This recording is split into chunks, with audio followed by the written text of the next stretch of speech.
A View from the Bridge is a play by Arthur Miller, first performed in 1955. The play is a mix of modern drama, realism, and tragedy. It is set in the 1950s in Red Hook, a rough neighborhood in the southwestern part of Brooklyn, New York. A bit of historical background first before summarizing the play. From the late 1800s to the 1970s, millions of Italians, mostly young men from poor farming communities in southern Italy, left their country to find work in America. Over time, more than 25 million Italians emigrated to America.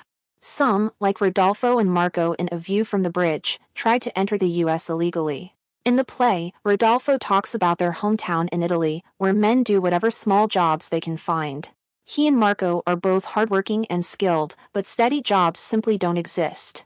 Rodolfo tells Catherine that marrying her and taking her back to Italy would be cruel. Within a few years, she would be worn down by poverty.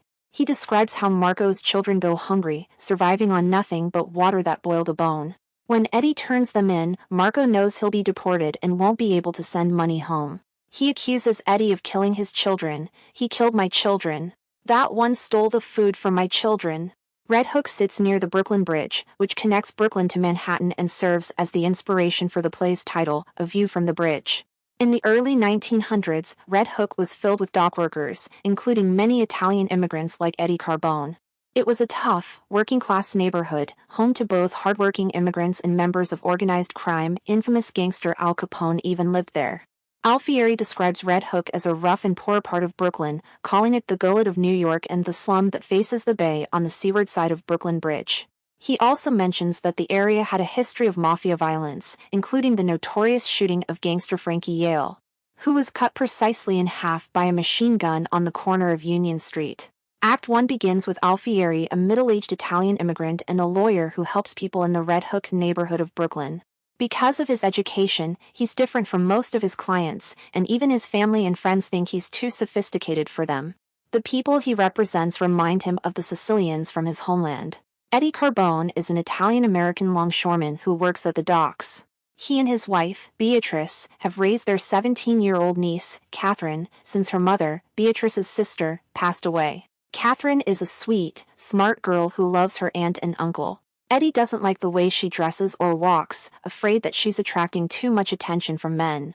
When she gets offered a good job in her stenography class, she's excited, but Eddie doesn't want her to join.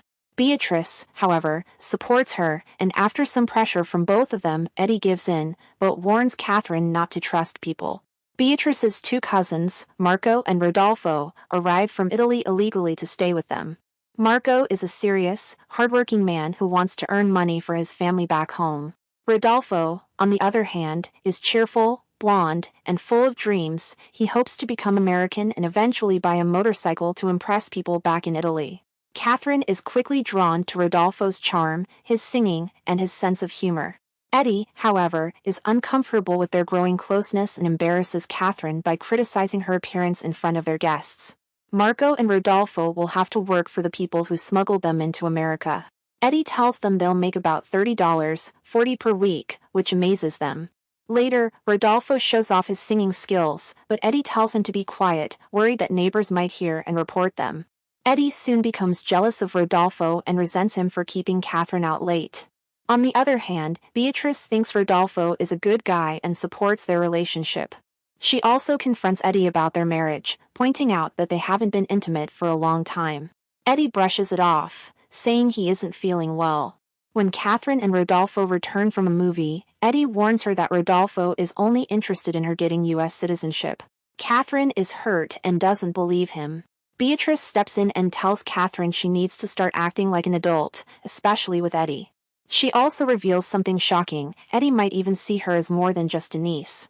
Eddie goes to Alfieri for legal advice. He accuses Rodolfo of using Catherine, but Alfieri tells him there's nothing illegal about their relationship. Eddie then insists that Rodolfo ain't right and not a real man. Alfieri doesn't buy it and instead warns Eddie that he loves Catherine too much and needs to let her live her life.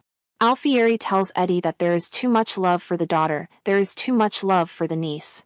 Eddie, however, feels like he's losing her.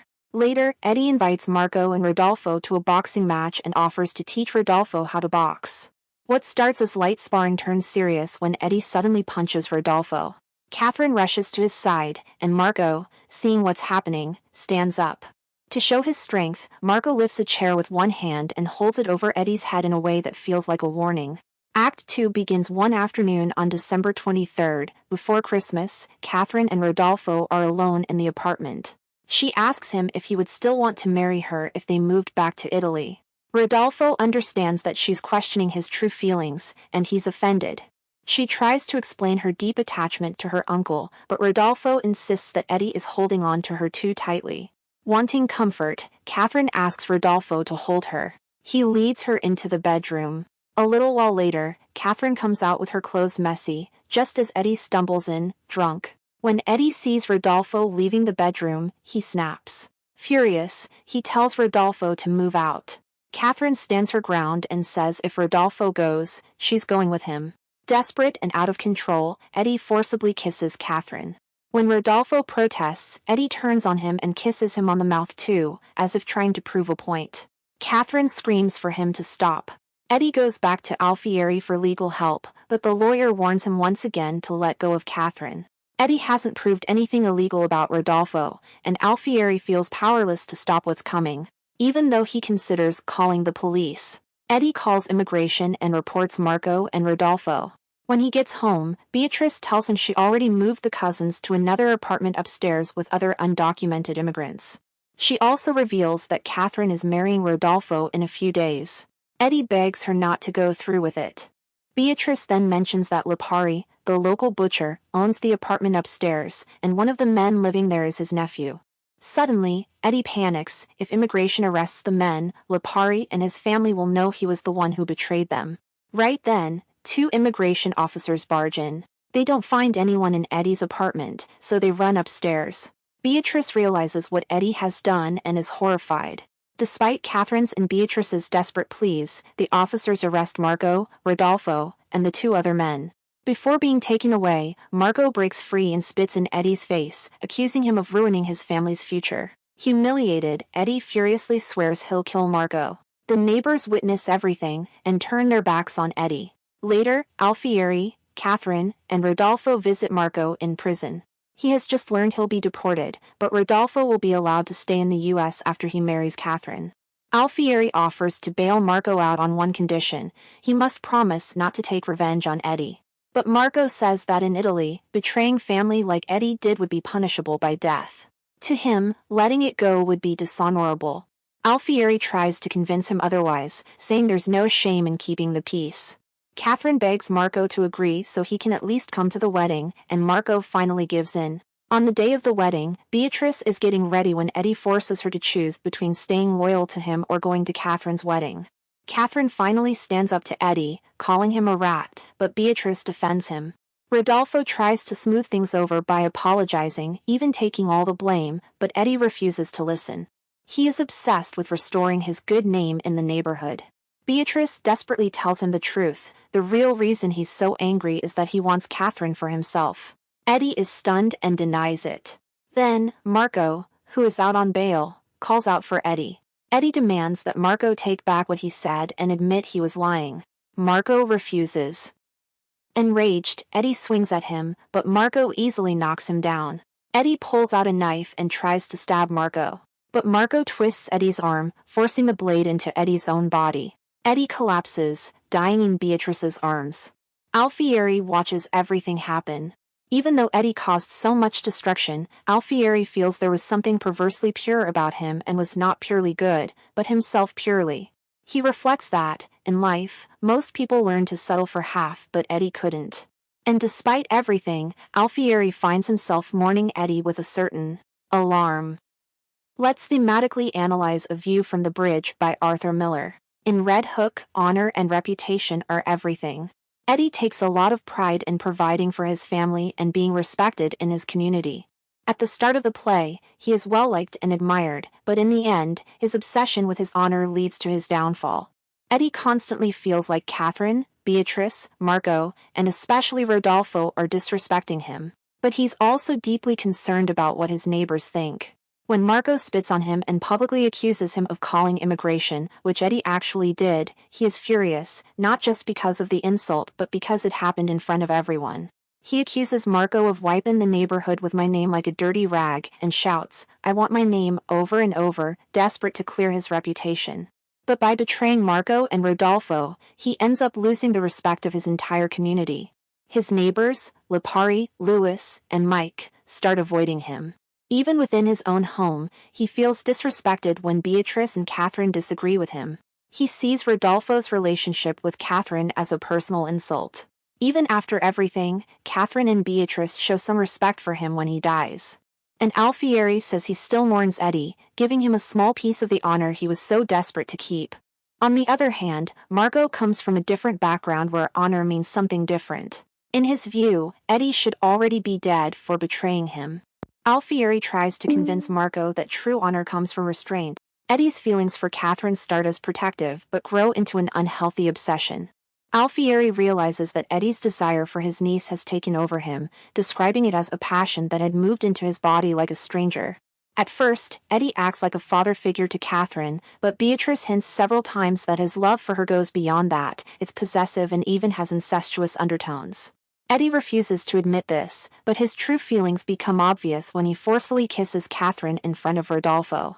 Eddie's obsession doesn't stop with Catherine, he also fixates on Rodolfo. Right after kissing Catherine, he suddenly grabs Rodolfo and kisses him too. He claims this is to prove that Rodolfo is homosexual and ain't right, which he has been hinting at throughout the play. But since Eddie is the one forcing the kiss, his motivation seems suspicious. His constant attempts to question Rodolfo's masculinity, combined with the fact that he and Beatrice have not been intimate in a long time, suggest there may be more to his actions than just trying to expose Rodolfo. Eddie even accuses Rodolfo of stealing Catherine from him, as if she were his possession rather than a person with her own choices. Eddie's unhealthy obsession ultimately destroys his relationships. His jealousy and possessiveness drive him away from Beatrice and Catherine, and in his desperation, he does the one thing he swore he would never do, betray his own community by turning in Beatrice's cousins. He refuses to admit his feelings for Catherine, but at the same time, he can't control them. Meanwhile, Beatrice's love for Eddie is unreturned. She longs for a real marriage, asking him when she'll gonna be a wife again. Even though Eddie ignores her and fixates on Catherine, Beatrice stays loyal to him. She defends him when Catherine calls him garbage, and even after accusing him of wanting Catherine, she still holds him as he dies. Catherine and Rodolfo, on the other hand, have the only romantic relationship in the play that actually works. Catherine falls for Rodolfo the moment they meet, and he is just as smitten with her. He refuses to take her back to Italy if it means she would starve or he would not get American citizenship, showing that his love is real. Catherine, in turn, defies Eddie, who has always been the biggest influence in her life, to be with Rodolfo. Their love is the only one that is fully realized in the play, suggesting that they might have a chance at a happy future. Marco and Beatrice show deep devotion to their families. Marco leaves Italy for America because he loves his family and wants to provide for them. Beatrice, too, shows her love by welcoming Marco and Rodolfo into her home, even though she knows it will cause tension with Eddie. Unlike Eddie's possessive love, Marco and Beatrice's love is selfless, putting their families first. A View from the Bridge is about Catherine trying to grow up and become independent, while Eddie desperately tries to keep control over her. Throughout the play, Catherine slowly matures, she gets a job, starts making her own choices, and with Beatrice's help, begins to stand up for herself. Beatrice encourages her to stop acting like a child and start thinking for herself. She tells Catherine that if she really wants to marry Rodolfo, it should be her decision, not Eddie's. She also points out that Catherine needs to be more aware of her behavior, like not walking around the house in her slip or sitting next to Eddie while he shaves. But Eddie doesn't see Catherine as a young woman, he still treats her like a little girl, refusing to give her any freedom.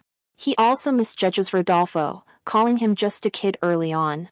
Ironically, Eddie himself is the one acting immaturely, his jealousy and possessiveness over Catherine are childish. He can't handle the fact that she's growing up and pulling away from him. Even by the end of the play, it's not entirely clear if Catherine is truly independent. She still cares a lot about what Eddie thinks and even tries to get him to come to her wedding. Also, she only starts standing up for herself after Beatrice tells her to, which means she's still relying on others for guidance. And while she finally escapes Eddie's control, she ends up leaning on Rodolfo, who also calls her a little girl at times. Given the setting, a traditional Italian immigrant community in the 1950s, it would have been very difficult for a young woman to be fully independent. Back then, leaving home often meant marrying someone else. Let's discuss the important symbolism of A View from the Bridge by Arthur Miller. The Brooklyn Bridge isn't directly mentioned in the play, but its presence is felt in the title and expected in Eddie's Brooklyn neighborhood's background. The bridge represents opportunity, the connection between Brooklyn's working-class community and the wealth and modernity of Manhattan. It also symbolizes the link between American and Italian cultures. Alfieri, the lawyer and narrator, plays a role similar to the bridge itself. He stands between two worlds, trying to balance American law with Italian traditions. Like someone looking down from the bridge, Alfieri reflects on the past while telling the story. The bridge also acts as a symbolic bridge between relationships. Marco and Rodolfo, as undocumented immigrants, are caught between Italy and America. Catherine is caught between innocence and maturity, as well as between her loyalty to Eddie and her love for Rodolfo. The bridge symbolizes all these struggles of being in between two places. When Rodolfo tells Catherine he can sing, she asks him to perform Paper Doll, a popular song from 1943. The song comes up 3 times in the play, each time making Eddie more and more uncomfortable.